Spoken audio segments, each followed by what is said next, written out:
Should you join a real estate team or go solo? Well, in this video, I'm going to get to the answer to that, but actually more specifically, I'm going to lay out what you should consider to figure out what option is the best for yourself, because honestly, it's going to vary person to person. But it's going to help if you know why some agents decide to join a team as well as why others do not. And I've actually got a third segment I'm going to cover in this video that might be interesting to you if you like the idea of a team but don't necessarily want to pay the cost for it. So make sure you stick around to the end so that you know about that. And if you're new to the channel, my name is Tyler Roicki. I help people build income and wealth in real estate, and I run an international real estate team at eXp Realty. If you get any value whatsoever out of this video, all I'd ask is that you like, comment, and hit that subscribe button so that I can continue to share more tips and resources with you in the time ahead. And all that being said, let's dive into the video. So first off, I want to cover why someone would join a team. And there's a variety of reasons. First off, common one is leads, right? I mean, we all want leads as we're diving into real estate, and team leaders know this, brokers know this. So as much as I hate to say it, oftentimes it does go overpromised and underdelivered. So really vet that out and see what is actually happening on that front. If you're thinking or expecting that you might have leads going into it, really dive into the nitty-gritty, figure out where they're coming from, how it's decided who gets them, because honest questions like, if you're the new person on the team, why would they give you the leads if you have the least experience working leads and converting them? Because there typically is a cost and it's typically not low to generate them. So, you know, as much as I'd love the idea of getting leads, why would they give them to you? Valid question to ask and really understand how they structure that. Because I would tell you, a lot of teams, it's more of a situation, they may or may not have something they do on that front where they're helping their agents generate them.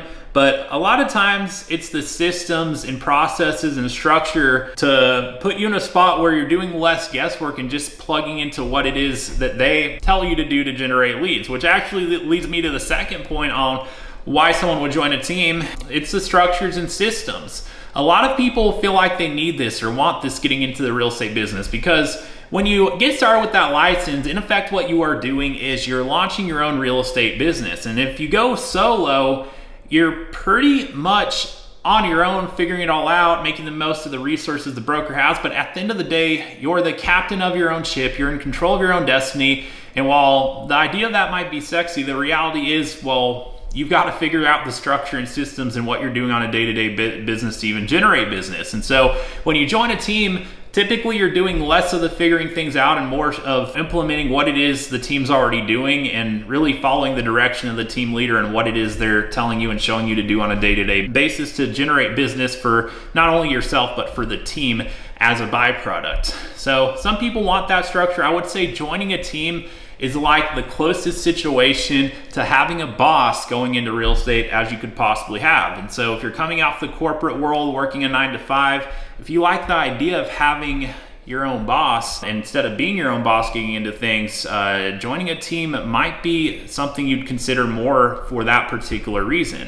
And vice versa, maybe that's part of why you wouldn't. But let's get into why else someone might join a team. So it's plugging in and, you know, versus creating your own systems. Like I said, very important. But also, last piece I'd mention is more accountability. There tends to be a higher level and amount of accountability when you're working with the team, because if you're a team member and you're working, especially if you have leads being sent to you in any form or way, but even if you're responsible for generating leads yourself, there's probably going to be more systems for accountability, and there's probably going to be some level of that between you and the team leader or someone else whose role it is on the team to check in with the agents and make sure that you're doing activities that will ultimately be productive. And one more thing I'd mention is sometimes you can, depending on the team and structure, which to be clear, every single team is different, but sometimes you will have the opportunity to get experience sooner if the team is helping you get to the spot where you're working on business now versus later, which, you know, that might be the case, it might not be the case,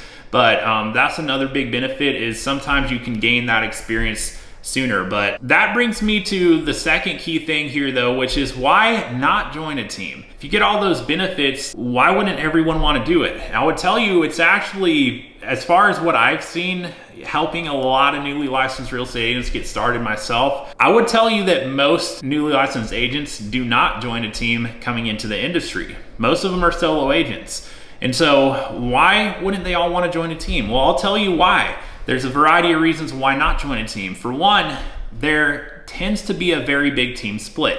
And that will vary team per team. So it's not necessarily going to be the same. Every team's set up differently and structured differently. So you'll want to look at that. But I've seen team splits anywhere from 25%, which I would say that would be on the very low side, all the way up to more commonly 40%, 50%. I've even seen team splits of 60% and beyond. So that means where the team leader is taking a split, which typically comes before the broker split. So whereas when you're an agent with the broker, you're paying a split to the broker. When you're part of a team, you're paying a team split before the broker split. So in effect, you can end up paying two splits when you're a part of a team. And when you start running the math and look at halving your commission before it's split with the broker, that could be substantially less money in your pocket. You know, it's not just half of it. If it's a 50% split, it's half and then the broker split. So, you know, run the math on that and see what it looks like.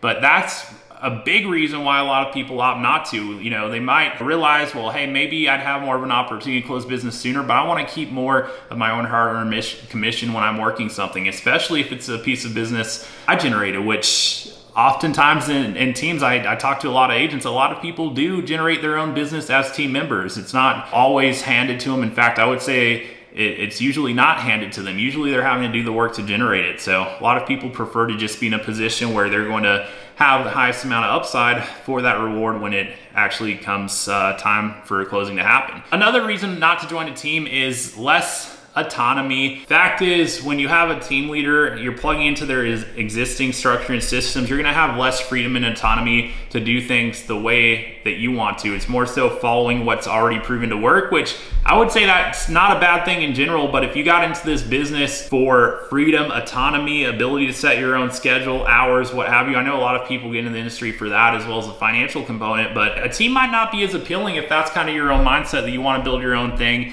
and run your own business. Which, speaking of that, that's the third big point, which is when you're a part of a team, you're typically not building your own business in the process. And this is probably the biggest reason why not to join a team that a lot of people don't even consider when they're looking at teams. But if you're building a book of business for your team leader or the team you're a part of, you tend to not own that when there comes a time to leave the team, if that ever were a thing. And so a lot of people out there, I would say unknowingly, are not even building their own business in the process. They're working a business for someone else. They're helping build someone else's dream in business, but not their own in the process. Yeah, they're earning commissions, they're getting paid based off what they produce, but at the end of the day, they don't own that book of business. And ultimately, if there come a time they leave, on some level, they're gonna have to start over from scratch, building their own book of business at that point. So look at that and highly consider the details as you're looking at your options as far as team goes on, you know, the pros of joining a team and the cons of joining a team, and really figure out how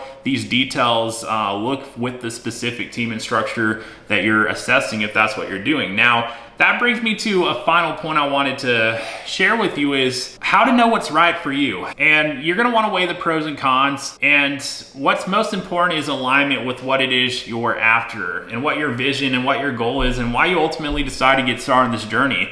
Is having an existing structure that you're plugging into more in alignment with that, and plugging into someone else's system and helping build that dream and having a piece of that opportunity for yourself, is that more in alignment? Or is truly building your own business and having complete freedom and autonomy, both good and bad of that, more of what you're after? Because honestly, being a solo agent can be the harder of those two paths. But for a lot of people, it's the one they decide for the reasons that I laid out. But at the end of the day, it's up to you to decide what's best for you and most in alignment. Now, what if you could, crazy question and thought, but what if you could get the best of both worlds? What if you could have more of the leads, the structure, some level of accountability, and those kind of upsides of being a part of a team, and simultaneously not have the downsides of the cost, the loss of autonomy, and not owning your own business like you would if you're a part of a traditional team? What if you could have the best of both worlds? Is it even possible? Well, here's the crazy thing is I would tell you that today it is. And the way it's possible is through a very particular structure in company, which is where I operate my real estate business, which is eXp Realty. Now, as crazy as it might sound, it is possible. And fact is, the agents who I'm working with, who are a part of my organization within the company, do get the best of both worlds. They get some of those benefits, but they also get the autonomy, they get the opportunity, and they get to build their own business in the process. And so if you're curious to learn more about that particular structure, what it looks like, and just get some of the more fine details there to figure out if it's something that might be helpful for you, I'd love to share more about that with you. So best thing you can do is to reach out and connect with me. So go ahead and send me an email. You'll find it in the description below. And I'm happy to connect more and really learn more about what your goals are looking for in the industry and help you assess these 3 options if you'd like, but also to learn more about that third one if you like the sound of having it all. And last thing I'd tell you is if you got any value whatsoever out of this video, all I would ask is that you like, comment, and hit that subscribe button so that I can continue to share more tips and resources with you on the journey ahead. And with that being said, thank you so much for watching the video. And until next time, I'll look forward to seeing you on the next video.